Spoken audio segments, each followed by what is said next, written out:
ലളിതാ സഹസ്രനാമത്തിലെ 43வது ശ്ലോകം. 8 நாமங்களாக்கும் இந்த ஸ்லோகத்தில் உள்ளது. வாக்தேவிகள் தேவியை ஸ்துதிக்கிறதாக்கும் பார்த்துட்டு இருக்கோம். शांगरी श्रीगरी साध्वी शरच्चंद्र निबानना शादोदरी शांतिमती निराधारा निरंजना. சங்கரனோடு பத்னியாயிருக்கிறவள், சுகத்தை கொடுக்கிறவள், விஷ்ணு சோதரியாயிட்டு ஐஸ்வர்யத்தை கொடுக்கிறவள், സതിയായിട്ടോ പാർവതീ ദേവിയായിട്ടോ ലളിതാംബികയായിട്ടോ അവതരിച്ചാനാലും ശിവപത്നിയായിട്ട് മറ്റുമേ പതിവ്രതയായിട്ട് ഇരിக்கிறവൾ, ശരത്കാല ചന്ദ്രന മാതിരി പ്രകാശമയமான മുഖത്തോടു കൂടി இருக்கிறவள், ഹൈമവതിയായിരിக்கிற தேவி, சாந்த புத்தியோடு கூடிட்டு இருக்கிற தேவி.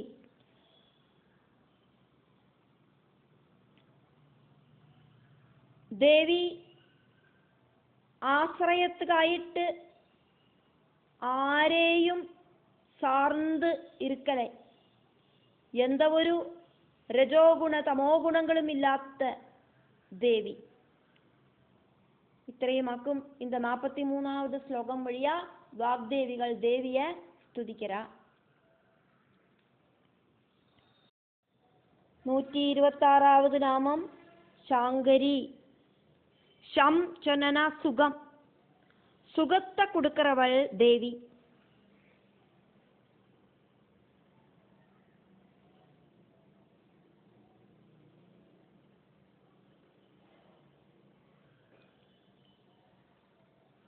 ஷம் அப்படிங்கிற சுகம், சுகத்தை ഉണ്ടാക്കുന്നതിനാല சங்கரன். ஷம் அப்படிங்கிற சுகம் கொடுக்கறதுனால சாங்கரி.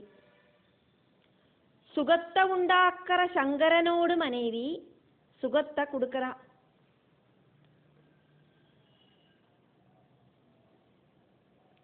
சமம் கரோதி இதி சங்கர.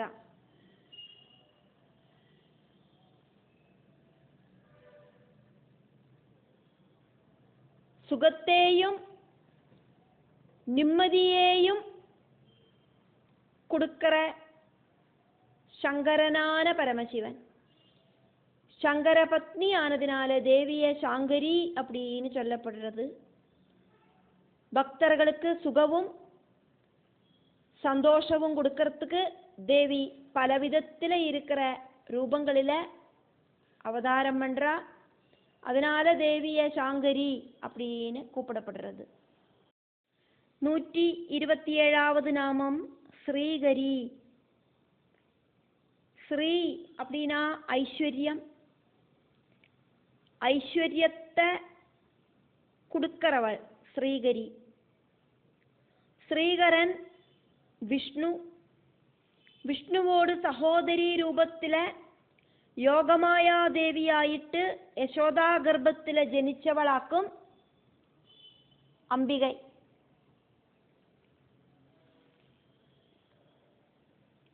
ഐശ്വര്യത്തെ ഉണ്ടാക്കുന്നവളാക്കും ലളിതാംബികை. ഉലകത്തിലെ എല്ലാവരും ആഗ്രഹിക്കുന്നത്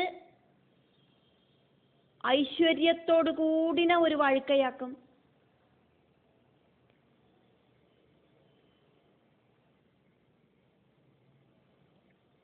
ஆரோக்கியம், ஞானம், கருணை, பாசம், இப்படி நிறைய விஷயங்கள் கூடி சேர்த்தியாக்கும் ஐஸ்வர்யம் அப்படிங்கிறது உண்டாகிறது. பூர்ண ஆரோக்கியம் இருக்கிறது ஐஸ்வர்ய லட்சணமாக்கும். நிறைய சம்பத்து இருக்கிறது ஐஸ்வர்ய லட்சணமாக்கும். வித்யை அப்படிங்கிறது நல்ல ஒரு அசட்டாக்கும். வித்யை அப்படிங்கிற தனம் டாப் மோஸ்ட் சம்பத்தாக்கும். இப்படி பலவிதமான ஐஸ்வர்யங்கள், குருவோடு அனுகிரகம், தெய்வாதீனம், ഇതെല്ലാമും ഐശ്വര്യ ലക്ഷണങ്ങളാക്കും.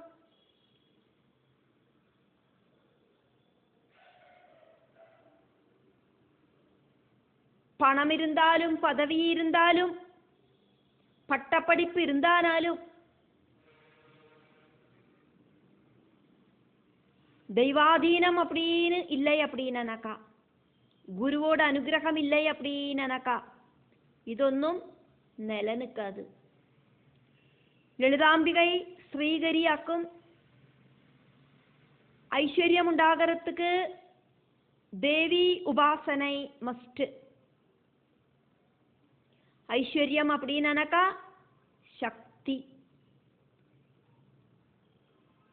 சக்தி ஸ்வரூபிணியான தேவிக்கு மட்டும்தான் ஐஸ்வர்யத்தை உண்டாக்குறதுக்கும், பக்தர்களுக்கு கேட்டானாக்கா அந்த ஐஸ்வர்யத்தை கொடுக்கறதுக்கும் சாதிக்கும். அதனால தேவிய ஸ்ரீகரி அப்படின்னு வாக்தேவிகள் സ്തുതിக்கிறா.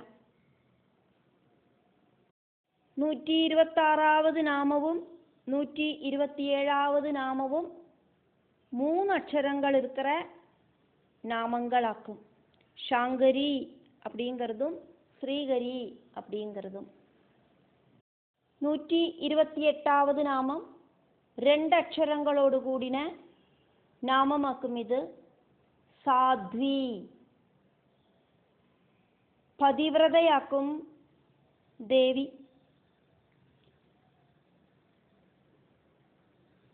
ദേവിയോട് അവതാരം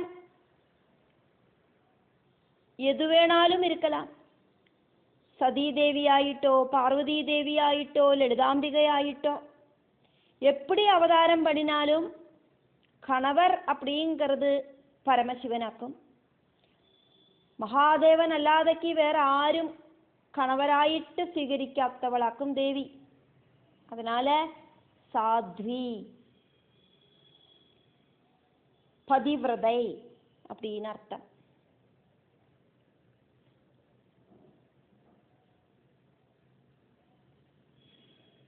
பர்த்ரு நிஷ்டை இருக்கிறவளாக்கும் பதிவிரதை.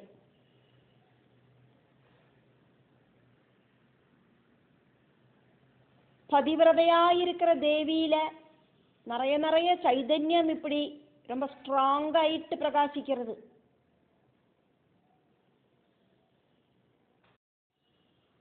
നൂറ്റി 29வது നാമം 8 അക്ഷരങ്ങളോട് കൂടിന നാമമാക്കും. ഇത് ശരചന്ദ്ര നിഭാനന.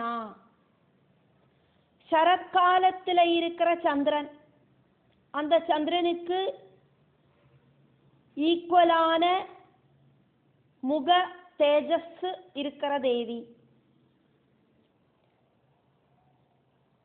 லலிதாம்பிகை தேவி.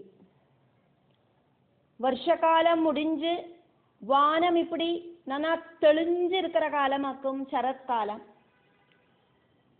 നക്ഷത്രങ്ങളും ചന്ദ്രനും എല്ലാം നല്ല ക്ലിയർ ആയിട്ട് இந்த ശരത്കാലത്തിലെ വാനത്തിലെ പ്രകാശിക്കുന്നത്.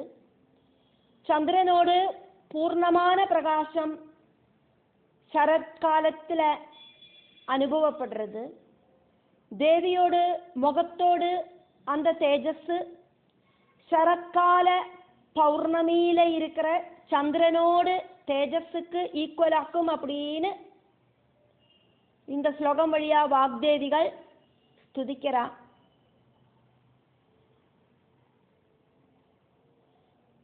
எல்லா காலத்திலையும் தேவியோட முகம் இதே மாதிரி தெளிஞ்சு நிற்கிறதாக்கும் அப்படின்னு கூட இதுல அர்த்தம் இருக்கு.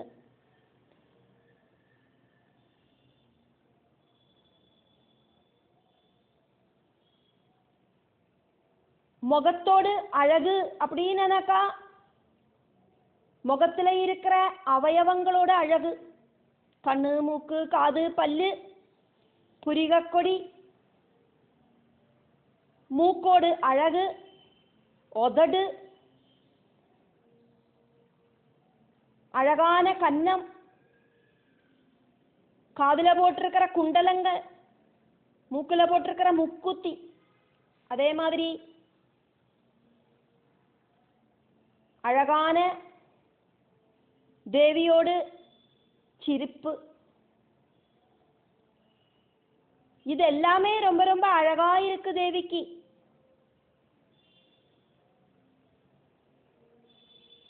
தேவியோடு புன்னகையாக்கும் இருக்கிறதுலயே ரொம்ப ரொம்ப அழகா கூட்டுறது தேவிக்கு. பக்தர்கள் தேவியை பிரார்த்திக்கிறத தேவியோடு முகத்தை மனசுல நன்னா தியானிப்பா. அட்ராக்டிவான முக சௌந்தரியம் இருக்கிற தேவிய கண்ணசையாதைக்கு பார்த்துண்டு அந்த ரூபத்தை அதே மாதிரி மனசுக்கு உள்ள தியானிக்கணும் பக்தர்கள். கோவிலுக்கெல்லாம் நம்ம போறது இந்த மாதிரி அந்த பகவத் விக்கிரகத்துல இருக்கிற அந்த ரூபத்தை மனசுல கொண்டு வரத்துக்காக்கும். தேவிய அந்த விக்கிரகத்துல இருக்கிற ரூபத்தை நம்மளோட மனசுல கொண்டு வந்து பிரார்த்திக்கிறோம். அப்போ நம்மளோட மனசு அந்த தேவியில லயிச்சு நிற்கிறது.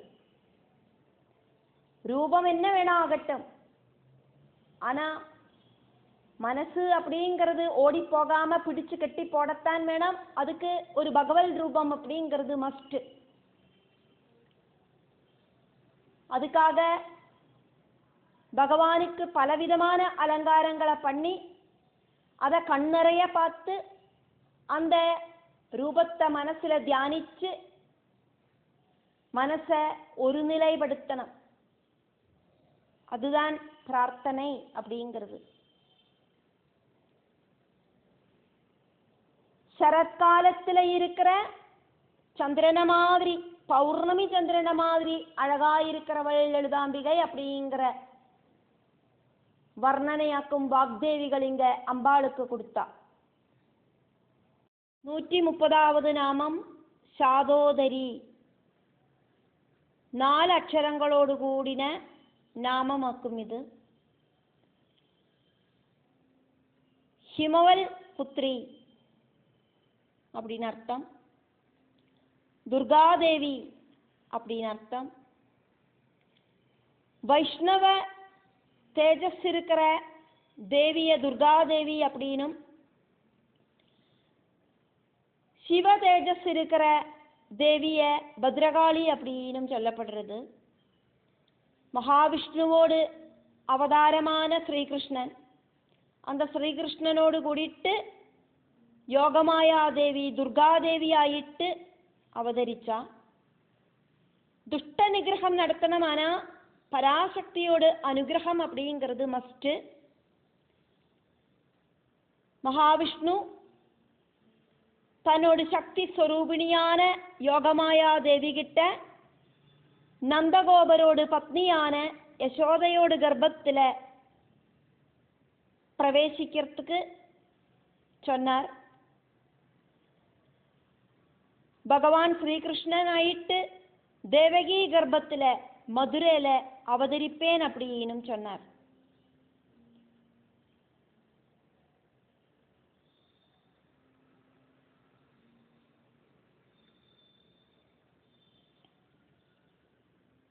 ஸ்ரீகிருஷ்ண சகோதரியான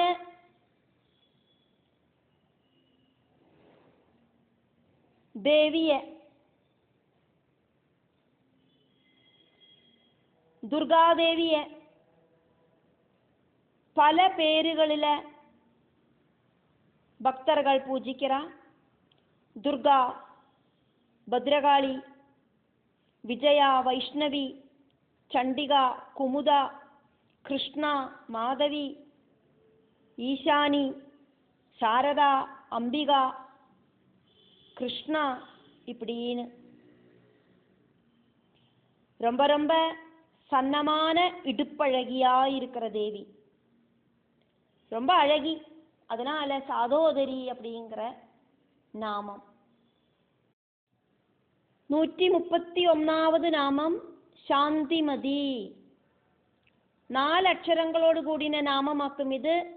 ரொம்ப ரொம்ப அமைதியாயிருக்கிறவள், அமைதியை கொடுக்கிறவள், பூர்ணமான சாந்த சுபாவத்தோடு கூடி இருக்கிறவளாக்கும் லலிதாம்பிகை தேவி. மனசோடு அழகு முகத்துல தெரியும், அந்த அளவுக்கு முக அழகும் இருக்கிறவளாக்கும் அப்படிங்கிறத நம்ம பார்த்தோம். அந்த முகத்துல இருக்கிற அழகு மனசுலயும் கிளியர் ஆயிட்டு இருக்கு. தேவியோடு மனச காமக்ரோத லோப மோக மத மாத்சரியங்கள் ஒன்றும் அட்டாக் பண்றதில்லை. மனசோடு நிம்மதியோடு லட்சணமாக்கும் முகத்துல இருக்கிற அழகான புன்னகை. லலிதாம்பிகையோடு சொரூப வர்ணனையில லலிதா சகஸ்ரநாமத்தில் இருக்கிற 1வது தியான ஸ்லோகத்துல ஸ்மிதமுகீம் அப்படின்னாக்கும் தேவியை விசேஷிப்பிச்சா வாக்தேவிகள். அடுத்த வாளுக்கு நிம்மதியும் சமாதானமும் கொடுக்கணுமானா தேவி சொஸ்தமாயிட்டு இருக்கிற மனசோடு கூடிட்டு இருக்கணும். மாயை அப்படிங்கிற பிரகிருதி, அந்த மாயாதேவியோடு லீலையில மனசு சலிக்கிறத, மனசுல பலவிதமான சஞ்சலம் உண்டாகிறது, நிம்மதி இல்லாத அவஸ்தை அப்படிங்கிறது உண்டாகிறது. மகாமாயை ஆன லலிதாம்பிகையோடு அனுகிரகம் இந்த பிரகிருதி அப்படிங்கிற மாயையிலேருந்து விடுபடுறதுக்கு ஹெல்ப் பண்றது. பிரபஞ்சத்துக்கு அப்பாற்பட்ட அந்த சௌக்கியம் அது கொடுக்கறதுக்கு லலிதாம்பிகையோடு அனுகிரகம் அப்படிங்கிறது மஸ்ட். பிரகிருதி அப்படிங்கிறது திரிகுண சுபாவம் இருக்கிறதாக்கும், அதே மாதிரி இல்லாத ஒன்ன இருக்கு அப்படின்னு காமிக்கிறதாக்கும், பயம், சங்கடம், சந்தோஷம், டென்ஷன் இதெல்லாம் இந்த பிரபஞ்சத்தில் இருக்கிற விஷயங்களாக்கும். இந்த பிரபஞ்சத்திலேந்து இருக்கிற விடுதலை, சம்சார சாகரத்திலேந்து இருக்கிற விடுதலை கிடைக்கிறதுக்கு லலிதாம்பிகையோடு அந்த அனுகிரகம் அப்படிங்கிறது மஸ்ட். சாந்தியை கொடுக்கிறவளாக்கும் லலிதாம்பிகை. அதனால சாந்திமதி அப்படின்னு லலிதாம்பிகைய வாக்தேவிகள் ஸ்துதிக்கிறார். 132வது நாமம் 4 அக்ஷரங்களோடு கூடின நாமமாக்கும் இது நிராதாரா. திரிபுடிக்கு அப்பாற்பட்டவளாக்கும் தேவி, பிரபஞ்சத்துக்கு அப்பாற்பட்டவள். சூக்ஷ்ம ஸ்தூல சூக்ஷ்ம சுஷுப்தி அவஸ்தைகளுக்கு அப்பாற்பட்டவள்.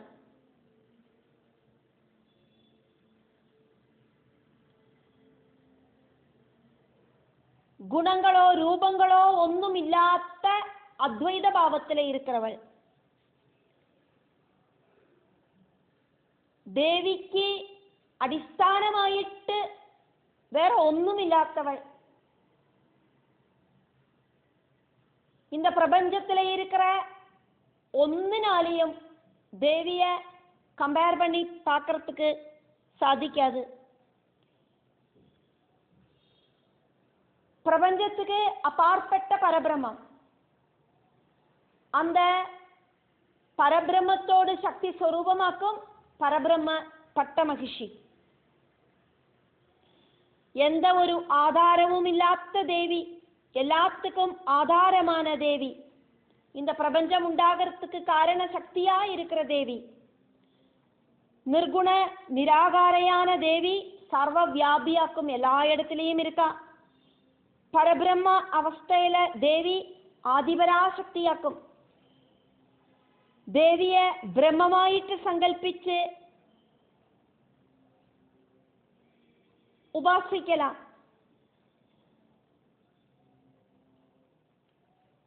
பிரம்மா, விஷ்ணு, ருத்ரன் இவாளுக்கெல்லாம் சக்தியை கொடுக்கிறவள் தேவியாக்கும். பரபிரம்மம் அப்படிங்கிற அந்த சிவன், அந்த சிவனுக்கு சலனம் கொடுக்கிறது பரபிரம்ம பட்ட மகிழ்ச்சியா இருக்கிற தேவியாக்கும். அப்படி இருக்கிற தேவிய வாக்தேவிகள் இங்க நிராதாரா அப்படின்னு ஸ்துதிக்கிறா. தேவிக்கு அடிസ്ഥാനമായിട്ട് വേറെ ഒന്നുമില്ലാത്തവൾ ദേവി.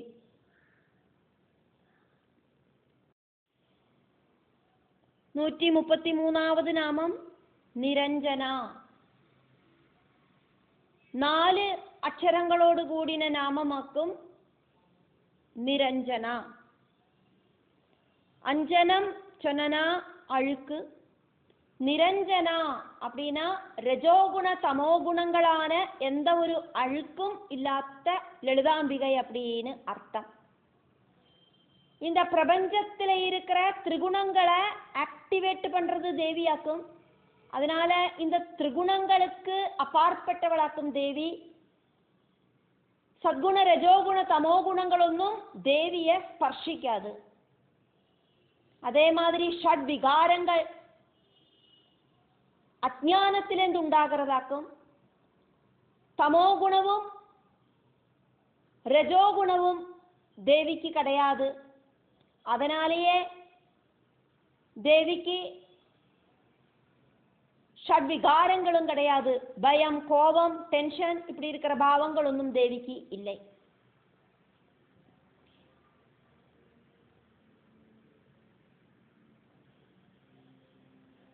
ரொம்ப ரொம்ப பியூராக்கும் தேவி. எந்த விதமான அழுக்கும் கொஞ்சம் கூட இல்லை. அழுக்குன்னு இங்க சொன்னது ரஜோகுண தமோ குணங்களை, ஷட் விகாரங்களை, காம குரோத லோப மோக மத மாத்சரியங்களாயிருக்கிற ஷட் விகாரங்கள், ரஜோகுணம் தமோகுணம் இப்படிப்பட்ட எதுவும் தேவிக்கு கிடையாது. சாந்த ஸ்வரூபிணியா இருக்கிற பரபிரம்ம பட்ட மகிஷி. அதனாலேயே வாக்தேவிகள் தேவிய நிரஞ்சனா அப்படின்னு ஸ்துதிக்கிறா.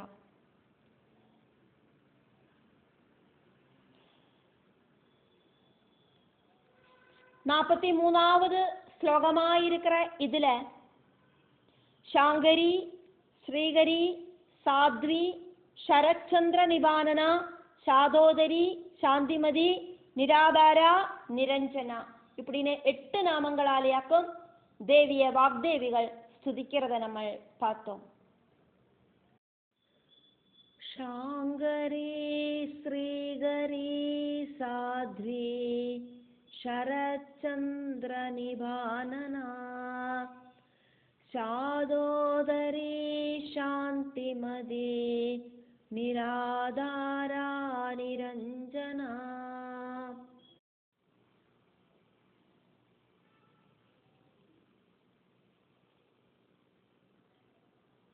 சாங்கரி,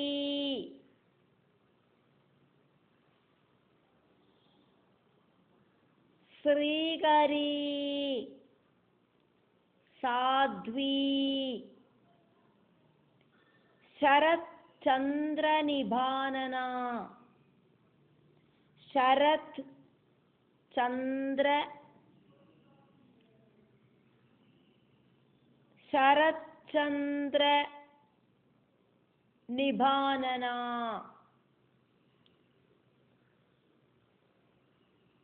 சாதோதரி,